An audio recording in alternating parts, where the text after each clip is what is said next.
大怪盗アルセーヌ・ルパンが残した不思議な宝物ルパンコレクションがギャングラーに奪われた。失ったものを取り戻すために戦う怪盗、世界の平和を守るために戦う警察、君はどっちを応援する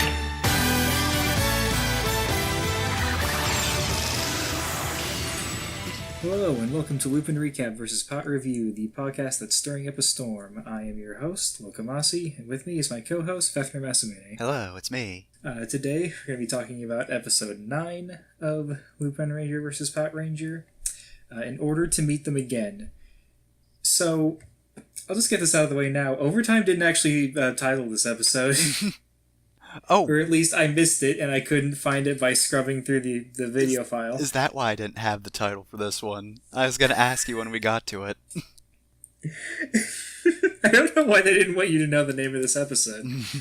But the Ranger Wiki lists that as the title.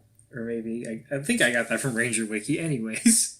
We took a week off because my voice died last week, so clearly. Right, well, we might be taking several weeks off depending on when I get this uploaded.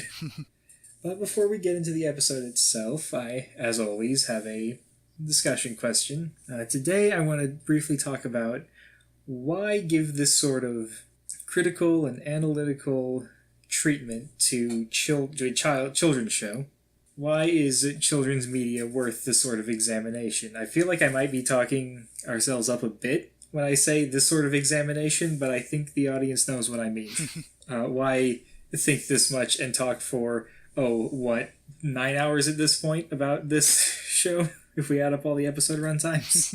The first and maybe the most obvious statement I've said in a long time is that it still has important things to say, even if it is intended for kids. Yep. I completely forgot the source of this quote. I looked it up so I wouldn't forget it, and then I didn't write it down. But there's all sorts of things in media where you don't notice it, but your brain does. And even in kids' media, there'll be things that it's like tapping into certain parts of your brain that you don't really realize. It happened to me this episode. There's something that I noticed but didn't know I noticed until a later episode, but I'll bring it up in the discussion. Well, now I'm interested in seeing that. Or hearing it, I guess. But also, just because you're not necessarily the intended or targeted audience doesn't mean that a show still can't appeal to you or even, touch you in a way. I was trying to think of a better word than touch. Affect you, basically, in a way. Don't be that nerd about, children's media. You can be critical of it. Just, don't expect it to pander to you personally. But also, you can still accept that and say, hey, this thing I'm watching is good.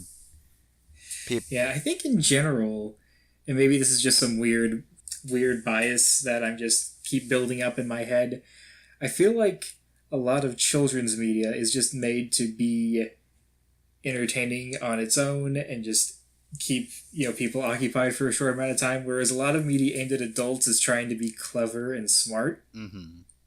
And there's nothing wrong with trying to be clever and smart if that's what you want to do, but there's a lot of it where it's done because that's what they think the audience wants. It might be hard for me to really describe. Yeah. It's Ava versus everything that came after Ava that wanted to be Ava. Ava was weird and nonsense because that's what it wanted to do. And had a point it was trying to make with it. Right, but not only to have that point, that's how Anno felt the best way to make that point. That was what him and the rest of the crew wanted to do. Yeah. Everything that came after Ava. I'm going to say Ra Safan just because I know that was one of the first, Ava bandwagon shows, but it might be good, but something like that is just Ava did that. Yeah. We should also be really fucking weird. It's just really weird, but it's not just about fucking crushing depression and whatnot. Yeah, it becomes I'm going to make something like Ava that can be understood in a way on its own. I don't want to make this an Ava podcast, but you can get the emotions from Ava perfectly fine without looking through everything. But if you want to look through everything, that's fine because the show doesn't discourage that, versus something else that would require that sort of deep analysis to understand. Yeah. In fact, a better example of that might be Utena, because everyone knows what Utena is about, but nobody knows what Utena is about. And that's maybe better because fewer people have really torn it apart the way people have torn apart Ava, and that might have something to do with the fan base being more okay with not knowing exactly what's going on. Sometimes that's just fine. The thing that inspired this question, I started rereading the Pokemon Adventures manga to make sure that it was still good, and it's still good, but during the second arc with Yellow, who I'll explain for the benefits of the folks at home, Yellow is a trainer that can psychically connect with her Pokemon and talk to them, kind of. At one point, she's fighting Lance, and Lance is trying to get away, and he leaves a Dragonite to keep Yellow busy. Yellow realizes the Dragonite is hurt, and the Dragonite says something like, I need to protect him because he's fighting for me and all Pokemon, and Yellow says something like, you think he cares about you, but he doesn't. He's just using your insecurities against you to push his own agenda. Or something like that. Obviously, she's like 10, so she didn't... No, she's even younger. She's like 8, so she didn't say it like that. But... Hi, I'm 8. Here's some existential dread, Dragonite. It was something like, he's just pretending to care about you. He doesn't care about you at all. And that, just completely obliterated me because I wasn't ready for it. Because the rest of her dialogue is just like, oh, what's that? Hi, you want to be friends? And that's something a kid might be better equipped to handle than an adult even. Because they don't have, well, they might, but you don't assume they might have past trauma that they can tap into when hearing something like that. But yeah, the children's media still has a lot to say, even if it's aimed at an audience that most people assume are dumb, but they're not. They just think differently than adults. Yeah, it's not dumb. It's just not... It's developing, not developed. It can still be relevant even to people outside the target demographic. And you know what? All art deserves to be examined. Even the stuff that's bad, even the stuff that's not for you, even the stuff that's aimed at children, all of it deserves to be taken apart in some way. If you want a really good example on this, check out Nick's Fears. She has a lot of videos on the artistic meaning in things that aren't typically considered good or worth looking at. Best example, check out her film on the Medea movies. There's artistic merit to the Medea movies. You should watch your video so you know what it is. Anyways, now that I've just sort of rambled and ranted at my microphone. So... You have anything to add, Fefner? Not too much. I think it's unfair to say that children's media can't do good things. I think nowadays especially, I don't know, maybe it is because I'm older and I can look at what children's media is actually doing, but I feel like it's actually pretty good nowadays.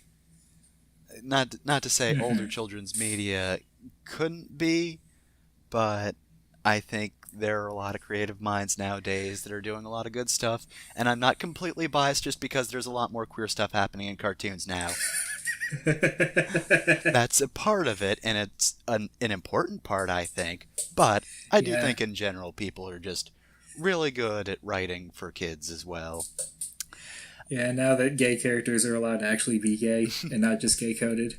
And the other thing, I think, is the other day we were watching Anime Crimes Division, and it's a short web series, so I'm not going to go into super detail about it, but they go to, oh shoot, what was it, the TV place? It was Prestige City. Prestige Television City, yeah. And God, at one point they mentioned oh, my favorite genre is grown men getting away with bad things or something like that, and that just made me realize, oh, that's why I hate a lot of television nowadays. It's just so tiring. I forgot that joke. It's not to say they're necessarily bad because, people do good things with it, but I watched Breaking Bad and that was well done, but I think I've had my fill of that genre. Just from that. That's why I couldn't get into Mad Men. I already watched an artistically well done show about a terrible person doing terrible things. I do think there's a little bit too much emphasis on, oh, this is for adults. That means everything has to be just grim and terrible. Everyone has to be jerks. Man, I don't really remember, but I have like the internet memory of the 90s when every anime dub was like swearing constantly because it's not for kids, mom. Yeah. Sometimes it could be funny. Like, anime also had like some, there were some violent animes as well. So I'm thinking of like Black Lion, I think it was. Like, that's just goofy, but also I don't think I'd want to watch more than one Black Lion. And then there's just other stuff like Mad Bull, which we watched a few of Chip and Ironica's anime theaters. Didn't watch Mad Bull. We skipped that one because we didn't want to deal with like everything. It's not lot. Pornographic, but it's like pornographic's cousin once removed. It's like not great to watch with friends. No, not at all. But yeah, but like what you're saying is even starting to bleed over into like kids shows sometimes to hear assholes on the internet talk about it. Like when like the dark elements of a show are pushed and praised beyond its non-dark elements. This isn't a show, but I think prime example might be Undertale. Oh, yep.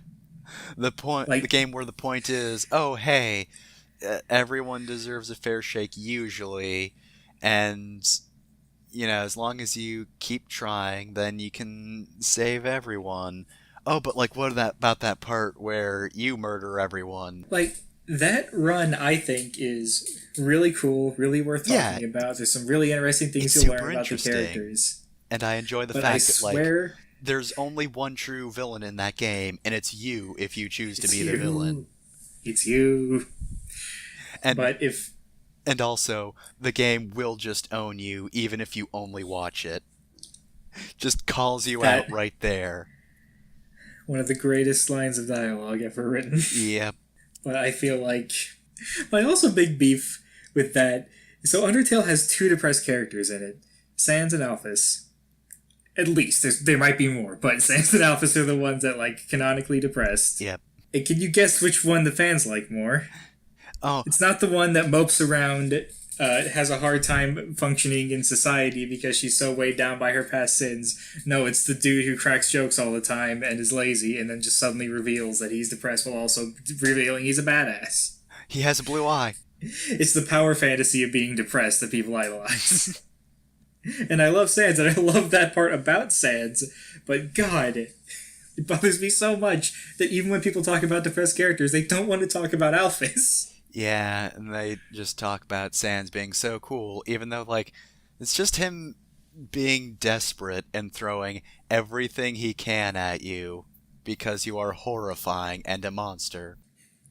So anyways, now that we've spent a good 15 minutes talking about not Lupin Ranger versus Pat Ranger, enough of that shit. Let's get into the real meat and potatoes of the episode. Alright, so, as we mentioned before, Episode 9 didn't have the title for it when I watched it. We have to rely on wikis, like an animal. In my notes, it's just, I forgot to look at the episode title, oh no. So, open on a beautiful spring day. The cherry blossoms are in bloom, and Kaichiro takes a moment to take in the scene on his way to work. But he realizes he needs to stay focused. The weather is getting warmer, and crime is getting worse. And just as he says that, he passes Zamigo, who's taking a bite out of a chunk of ice as he is wont to do. Kaichiro turns around to see his amigo continue down the sidewalk as the music tenses, and Kaichiro continues on his way, commenting on how it's the season when weirdos increase as well. Do you think he said weirdo because of the way the guy dressed, or because he was eating ice with his front teeth? Possibly both. Kaichiro will kink shame you, but he's not going to arrest anyone for being weird. He will judge you, but only personally. Like, I don't think you deserve bad things in life, but I'm not going to hang out with you myself. You are like, weird. Don't know how you haven't gotten brain freeze. Goodbye. Back at Jura, the gang is doing their usual thing before the restaurant opens. By which I mean Tuma and Umika are hard at work, and Kairi is focusing more on Phantom Thief work. Yeah, Tuma's cooking for some reason, even though no one's there. And they're not even open. You have to do some prep work before the restaurant opens. I guess. I just thought, like, a slightly fancier place like that, it seems like everything would be cooked to order. They wouldn't pre-cook anything. So Umika goes to berate Kairi, but notices he's looking over an article on Emma Gordini, a French jewelry designer. Umika is fascinated by the article and sits down. Kogure is now there. He tells the Juro trio that Emma's pendant might be a Lupin collection piece. He's not entirely sure, but it does look like a lost piece that had been scattered after the old Ganglar attack. I don't know, maybe it's just the fact that it looks like a tiny little rocket or something. Very distinct orange plastic shape. Who knows? Could be anything. So, the Phantom Thieves prepare to commit what might be their first actual crime as they stand ready across from the building Emma's in. Kairi looks across with a telescope, which Umika promptly steals because she wants to see Emma. In the building, Emma and her bodyguards are having a chat when they're approached by one of the best disguised Ganglars we've seen thus far. Sadly, he makes no attempt to hide his personality and transforms. I love this guy so much because, like, you know they hired that person. Like, alright, so you don't look goofy enough, so you just have to act like the biggest fucking weirdo that anyone has ever seen. Just really ham it up all over the place. Just carry your cleaning tools, fucking throw them on the ground. Like you just look down at the ground and then look up slowly, like you're a gunman in the Old West. Take many, many weird deep breaths. The Phantom Thieves are shocked to see a Ganglar already, and Tuma steals the telescope just as Kairi gets it back. I don't know, I do kind of like that joke. It's simple, but... The Kyrie-proof telescope. I like the physical comedy of him pretending he's still holding the telescope even though when he doesn't have it anymore. It's so good. So the Phantom Thieves spring into action just in time to save Emma, since her bodyguards didn't last long. Emma runs to the elevator and tries to make her escape, but our dear friend stops the elevator. Blue and Yellow manage to drag his ass away for just long enough for Red to leap into the elevator. However, they can't stop Deer for long enough, and he also makes it into the elevator before it closes. He and Red get into a very close quarters fight, with Red barely managing to keep Emma from being torn to pieces by this reindeer's blade. This elevator fight It's rules. so good. Like, God. I don't have a whole lot really intelligent to say about it. It's just really good. Why aren't, like, elevator fights in video games like this? I mean, I guess close quarters stuff is kind of difficult for games, but... Why is it always those ridiculous freight elevators that are the size of, like, a medium room? Just drop enemies on you. Yeah, but just as a quick aside, I guess this is also one of the other things that's nice about this children's media is they do really care about the fight scenes, because pretty much all the fights have a different feel to them. Yeah, I don't know if it's this way for Sentai, but I know Power Rangers, they typically look for, like, martial artists first, acting abilities second. Yeah. Which isn't to say they get subpar actors or anything, but they really want to make sure they can pull off those fight scenes. And of course they have the suit actors as well, and the suit actors do good at many things actually, as we'll be seeing, but yeah, choreography, really good. They put some effort into there. At ground level, nobody expects a reindeer Ganglar to be launched from the elevator into a pane of glass, but that's exactly what happens. As Red and Emma make a mad dash for the exit, one of the guards calls for the global police before getting knocked the fuck out by Dasher. They reach the corner, and Dancer says out loud that the Phantom Thieves must be after the pendant as well. Red does exactly nothing to refute this, which causes Emma to panic because now she can't trust him either. As she runs off, Red gets mad and tries to go after Emma, but is stopped by Donner, who insults him and summons some Podamen, which... Doesn't Rudolph also say something like, quit acting like you're some kind of hero? Something like that, yeah. Which is just like, hey Kyrie, I've known you for 30 seconds. Here's the one thing you're super hung up about. So, the Podamen, might I say, might actually be effective this time around. Emma's a normal person, and all the Podamen have to do is run. I think they're okay with that. So Blue and Yellow leap in, giving Red enough time to resume his chase. The two remaining Lupin Rangers gang up on Vixen, who actually has a pretty good collection ability for the situation. He can emit electricity from his safe. Before we cut to the opening, we see Red stop for a moment before taking a step back and looking at the unconscious guard from earlier. Then it's intro time. Yeah, I feel like I need to point out for this episode, that's one hell of a cold open, huh? Yeah, we just get, like, half the frickin' opening fight in this cold open.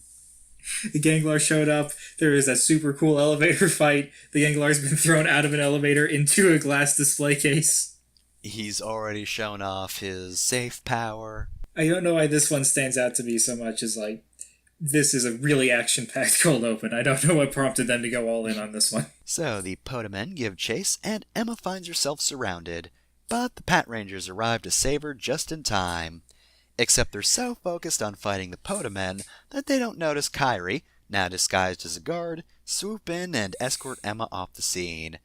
Good for Kyrie, because now the police would recognize him as a civilian. Maybe not his best idea, but we'll get back to that later. Well, when he did that, the police weren't there yet. It would have been great if you see him run out and then he just sees the police and, like, adjust his hat so you can't see his eyes. Oh, fuck. Back in the building, the Pat Rangers somehow bring the fight into the building and notice the Lupin Rangers. I don't know how the Mooks managed to shift the fight to a different space. Maybe they were covered in soap and really hard to hit, who knows. But we have seen Keitro pick up a Mook and carry him before. Well, why would they need to go into the building? That seems foolish.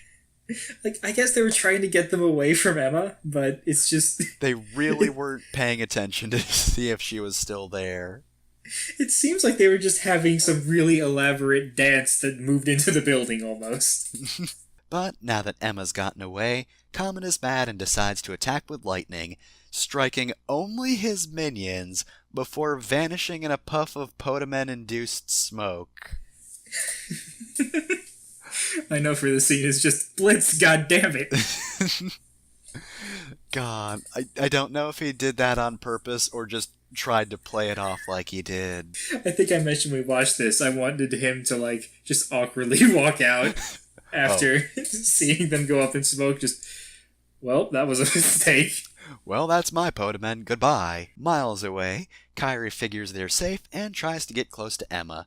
She wonders why both the Ganglars and the Lupin Rangers want her pendant, when Kyrie, who is bad at subtle plans, offers to buy it off her. You know, being too dangerous to keep and haul. He hands her a blank check, which tips her off immediately. Kyrie tries to play himself off as a servant of a rich person, who Emma thinks is her sister. She then says that she's not going to go home, and Kyrie admits that he has no idea who she's talking about. I want to give props to Overtime for putting a little joke in here. His response says, "You'll have to give me directions to her house." Instead of just saying, "I don't know who that is." It's, well, you'll have to draw me a map, ma'am. I don't know where she lives. Don't know what I just stumbled into. I just wanted the pendant. Also, I think Kyrie... Emma mentioned something about it being a memento of her grandmother, and Kyrie is very much not impressed by that. He says, like, is it worth losing your life over? Yeah. But then, once she mentions, like, you're an employee of my sister, well, I'm still fighting with her, he gets more interested. Yep. Kyrie's a very simple man. He wears his characterization on his sleeves. We'll get to that later, though. At Global Police Headquarters, the cops are discussing the Ganglar and his attempted theft. Jim Carter mentions that the upcoming jewelry expedition has been canceled for Emma's protection. However, Kaichiro has a plan. Keep the expedition running and place a dummy pendant for Cupid to fall for, and keep Emma the hell away. Then they can beat up a hell gangster. It's really a shame that the Pat Rangers keep coming up with legitimately good ideas when they're in this show. Yeah. In their second billing. Yeah, because the Lupin Rangers are just going to screw it up somehow. For example, they've already met up with Emma, and we're just going to go down that path now. I'm glad that they're not, like, totally incompetent. They're always, like, really good, intelligent people that just happen to be one step behind. Yep. At Jure, Kyrie has brought Emma back because he is very good at ideas and plans. Somehow, Umika has not hyperventilated to death. Emma explains that she'd left home because she was rebelling. She considered her sister a good person, and this seems to resonate with Kyrie. We then get a flashback of Kyrie as a child, watching his brother play basketball. His brother makes what I think is probably an impressive shot, winning the game. They're actually up 20 points. The shot was worthless. The young Kyrie says that he wants to be like his brother when he grows up, and then we flash forward to the future. And if you're ever murdered by a Ganglar, I swear I'll avenge you. I'll sign this contract swearing to avenge you. We then flash forward to the future where Kairi, now a teen, is playing basketball. In a similar position as his brother, Kairi makes a shot, which reaches the hoop, but only circles it and falls to the side.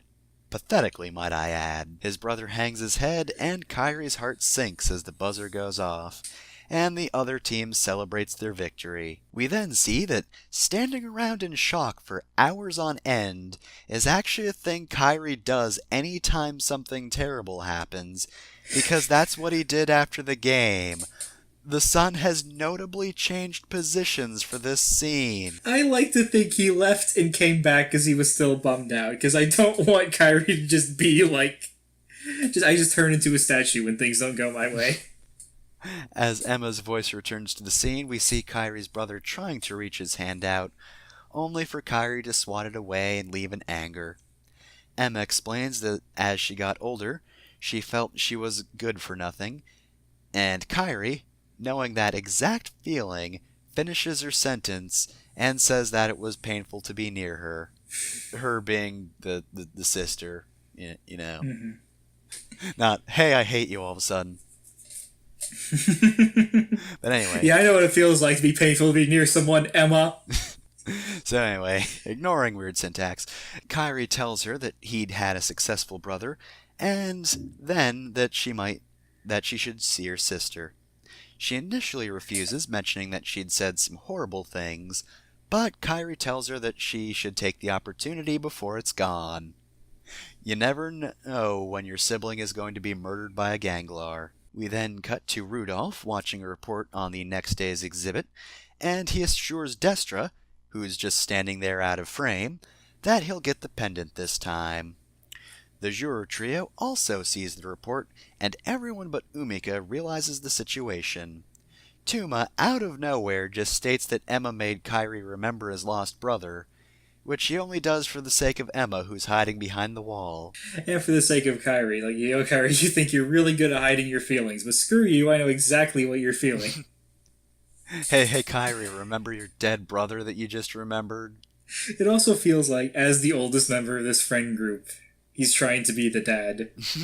And it's very dad-like to try and connect emotionally with someone and really just be super clumsy about it. Hey, how about that emotional trauma, my boy? I also lost someone important to me, but of course Aya was far more important to me than your brother was to you. So I don't really understand, but... Mine was more important, but... So, we then move on to the next day. Sakia, Tsukasa, and Kaichiro are all disguised and prepared to take on Prancer. We also see them from the least disguised to most. Sakia is clearly Sakia. Tsukasa's decided to go with a casual enough outfit that it would be a little hard to tell that it's her if you didn't know. And oh my god, Kaichiro's hot in glasses. And I mean, I guess it's also not immediately obvious that he's Kaichiro, but like, the hot factor is the most important thing. Welcome to LupinRecap VS PatReview, the podcast where we fawn over Keiichiro in different outfits. Anyways. I don't think on the podcast I mentioned I think he looks good in his black shirt. Well, I'll mention it now so I don't feel like I'm calling you out. I'm calling myself out too. The other episode when Kaichiro was really sad after he and Red fought the first time. Oh, he's sad and he wears black. The perfect man. So, anyway, Comet approaches the decoy pendant and smiles before transforming. But just as he grabs the fake pendant, he has 3 guns trained on him, and the cops basically tell him he's a fuck-up. They begin the fight, and the cops' kaisatsu change. Just then, though, Blue and Yellow break in and join the battle. We shift over to a bridge where Kairi is following Emma, still intent on getting the pendant. Emma lets on that she knows he's a phantom thief, and goddammit, Kairi, how did you think this was going to end? You immediately acted suspicious when disguised as a guard, and then you brought her back to your base and continued trying to convince her to give you the pendant. So, Kairi decides not to bother playing dumb, and tells her that if her pendant is a Lupin collection piece, he'll need it to revive his brother. Before we can get to any heartfelt scenes, however, it seems someone learned a lesson from their last incompetent minion. Destra enters the scene. Kairi transforms. Seeing that Kairi's a Lupin Ranger, Destra immediately charges in. There's something I want to say about this scene. The Lupin Ranger jingle and music still play, but yes. You can barely hear it over Daestra's theme, and that owns. That's so good. I love that it is both consistent, but also thematically overshadowed. Mm-hmm. It's so goofy, but it's so good.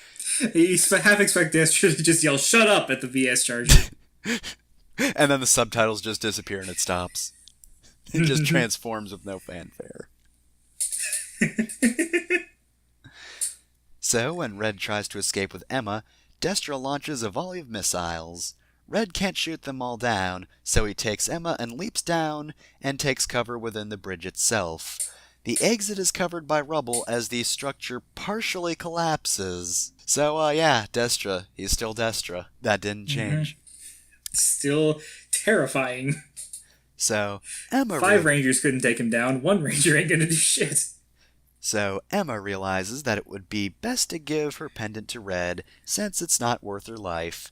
And so Kairi can see his brother again. I think I mentioned earlier that these suit actors are good at other things. I would just like to say, grabbing the pendant, God, you can get a lot of emotion off of whoever his suit actor is.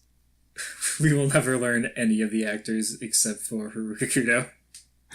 You have a slightly better shot at learning the actors. I'm terrible with names, and I don't think I've looked it up anyway, so that's that. Lupin Red is clinging to this thing for dear life. Like, it's going to, be single-handedly responsible for resurrecting his brother. Well, it's certainly helpful, because Destra breaks into the scene.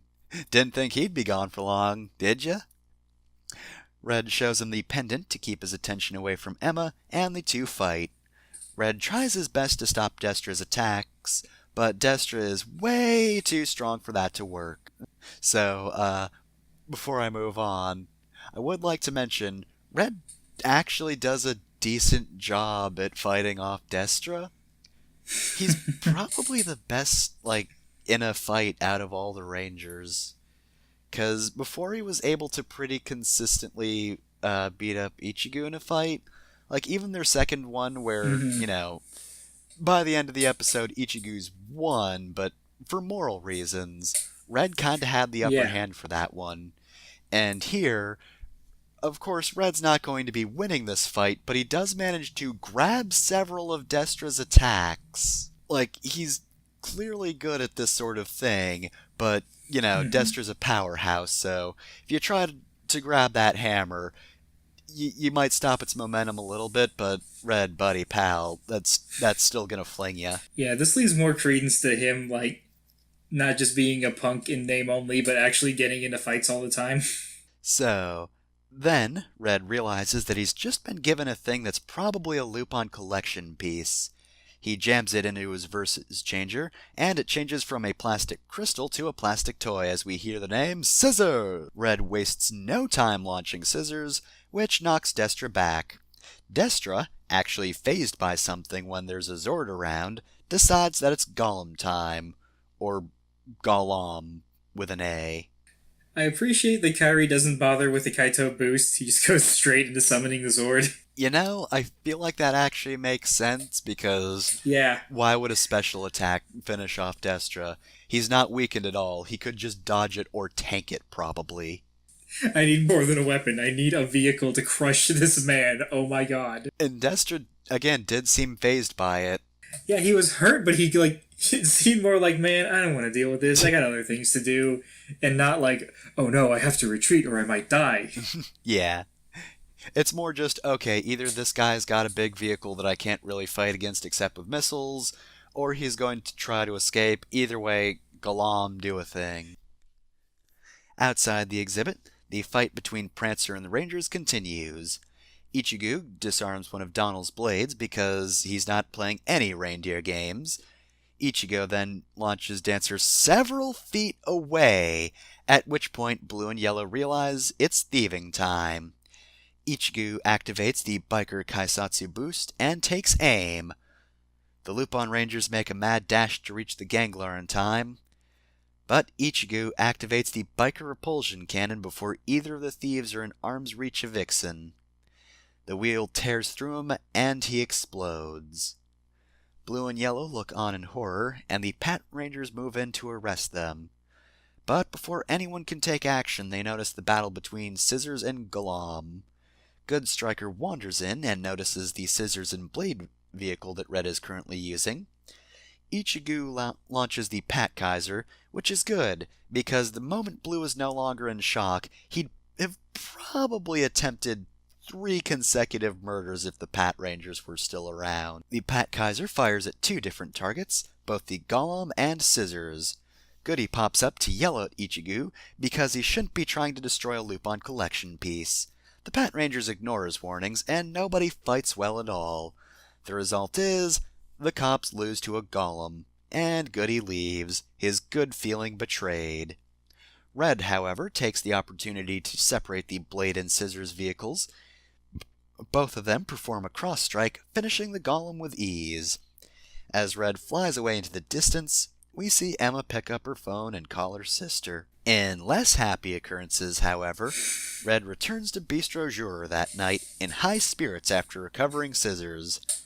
Man, today was the best day, wasn't it, guys? I did so well in my fights. I took out Daystra and didn't die. What are you so sad about? Though one collection piece has been recovered, his friends tell him of the other one that they'd lost. And that's where we leave off the episode. Yeah, we don't even really get Kyrie's reaction. It just vaguely see him start to process it, and then the cards come in and clash to do the transition out. Yep. No time to process trauma, motherfuckers. We're moving on. Yep. Time for you to be right back in that alley. So, that was episode 9. Pretty good episode. Yep. We're gonna say that at the end of like every episode except 1 or 2. I don't know if I want to talk about the Ganglar yet. But he died. We're never gonna see him again. You want to get to predictions now or later? I kind of want to talk about some of the stuff in the episode. Okay. And then we can move on to predictions. So we're skipping Blitz, or Anishka. I don't know what, so Blitz is like lightning in German, so I know that, but I don't know what Aranishka comes from, or how it's supposed to be a reference in any way. But we do see more of Kyrie in this episode. Yep. We see his massive inferiority complex. Yeah, so... He really doesn't like himself very much, does he? Nope. But also, we start seeing his more sympathetic side, where he actually relates to people who have been through some kind of trauma, especially one similar to his. I mean, that's how the Lupin Rangers founded. Yeah, exactly. So... If the rest of them didn't have, like, dead loved ones, would Kyrie have joined? Probably not. Probably not. Or at the very least, he wouldn't get along well with them. And you know, way back when we were first getting around to Blue's whole thing, we were talking about Kyrie trying to relate to him then. And so I think that's just in a similar vein of, like, at that point, Kyrie's trying to relate to Tuma in the way he understands how to relate to someone. I wanted to point out we have a rare line where I think TV Nahon did a better job than Overtime. I forget exactly when it happens, but I think it's on the line, or on the bridge, where Kyrie is talking to Emma, and he's trying to convince her to hand over the pendant. In Overtime, he says something like, "It's bad enough that I'm in this situation. You don't need to be in it too." But in the TV Nahon translation, he says, like, "Leave the dangerous stuff to low-life thieves like me." And I appreciate that because it works in the lack of self-esteem, the fact that he thinks he deserves this on some level. And it's not just, like, generic macho guy bullshit. Yeah. It feels like, no, this is, like, really rough. I don't want anyone else to go through this. Please call your sister. Yep. Call your sister before she's murdered by a Ganglar. I don't want to see you in 2 months and find out that you're Lupin Purple. I know Kogre has more VS changers. I don't trust him. Look, I don't want any 7th Rangers around here. The thing I mentioned that I noticed but didn't realize I noticed that would come up again in later episodes. Kyrie's willingness to cling to very small, meaningless things. I have meaningless in, like, air quotes. Yeah. But you can't see because this is an audio recording. Like, for an example, we talked about him, like, clinging to that pendant for dear life, even though it's not any more or less important than any other Zord. Yeah. It's not the thing that's going to bring his brother back, but he's still treating it like it is. And even more basically, the fact that his mind goes to a high school basketball game, which might be the least important thing on Earth. But he's not upset that he lost the game, he's upset that he couldn't live up to his brother, but in his mind it manifests as losing the basketball game. Yep.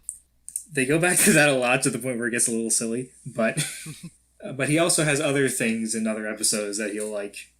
So you see his actor, putting a lot of importance on it, even though it really doesn't mean anything. It's just, this is how Kyrie acts. He latches on to things. That's actually neat.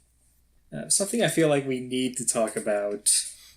oh, wait, do you have anything else to add about Kyrie? So I'm going to move on.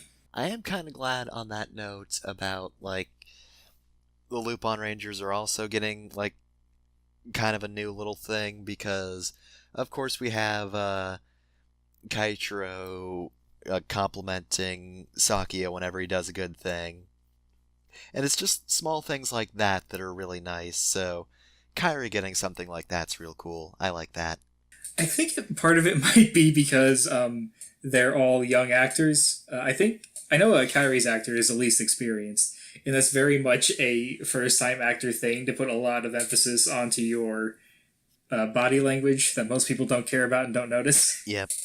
I was in high school theater, and let me tell you the amount of effort I put into my body language that no one ever complimented me on. It's very important. Yeah. But I feel like we have to address the Pot Kaiser fight, because this one pissed a lot of people off. I don't know. I feel like it's kind of deserved. I feel like it establishes that Goody is doing everything he can to protect the collection. Yep. It shows that this isn't just like... The thing that just happened 10 seconds ago would only have happened with the biker cannon, because Goody would never let Patrick do that. Yep. I think it's important to establish that. And I know this is the second time the Pat Kaiser's gotten owned, but, like, I don't know, this time around, I feel it's deserved. Just shot the dude without any care in the world about what's in that safe. And I guess the other thing is they did also get owned by a golem. It's just generally this weird thing, like, people get really upset about the Pot Rangers having second billing, and we've already talked about how we're fine with that. Yep. I mean, obviously I must have some limit somewhere, but this is not it. Losing one, or even losing a couple of big robot fights isn't going to be enough to make me upset. Yep. I'm not keeping score. I refuse to keep score. Who keeps walking by my window yelling, "Keep score"? I'll never keep score. And besides, like, they had a good plan this episode, and even though they weren't the focus, they were pretty competent for the most part. But the last thing I wanted to at least mention, the attempt at invoking the Darkest Hour here. It's still running, but I think typically a Sentai series has 52 episodes.